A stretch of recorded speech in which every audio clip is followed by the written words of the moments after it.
You felt this before. A name you absolutely know, hovering right there, just out of reach. It sits on the tip of your tongue, teasing you, and the harder you try to grab it, the further it slips away. Researchers call this the tip of the tongue state, a phenomenon almost everyone experiences. And here's the surprising part. It's not a failure. It's your brain doing exactly what it's designed to do. Most of the time, your brain runs like a perfectly tuned machine. It pulls from a massive store of knowledge, linking meaning with sound, assembling words into sentences almost instantly. But in a tip-of-the-tongue moment, that process breaks down. You know you remember, you can feel it, but you just can't say it.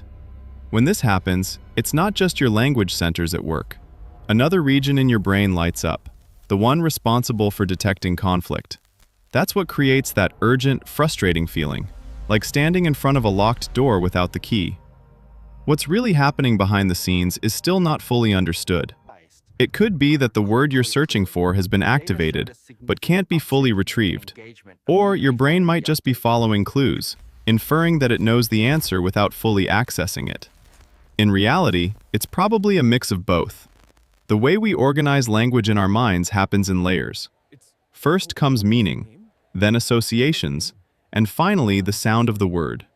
And that last layer, the sound, is the most fragile. It's where things tend to break. That's why you can clearly picture someone's face, remember what they do, even recall where you met them, but their name just won't come. These moments happen more often with proper names, rare words, or abstract ideas. The less concrete and visual a word is, the harder it is for your brain to lock onto it. Sometimes there's another trap. The wrong word keeps popping up, blocking the right one. Like when you're trying to remember an actress's name, but your mind keeps repeating the name of the character she played. Those incorrect words act like decoys, clogging the pathway your brain needs to reach the right answer. Your environment also plays a role. Stress, pressure, or being put on the spot can make these moments happen more often. Interestingly, people who speak multiple languages tend to experience this more frequently. Not because they're worse with words, but because they have more options. One idea can exist in several languages, and sometimes those words compete with each other. Especially when switching between languages, that internal conflict becomes stronger. Age is another factor. As you get older, these moments may happen more often.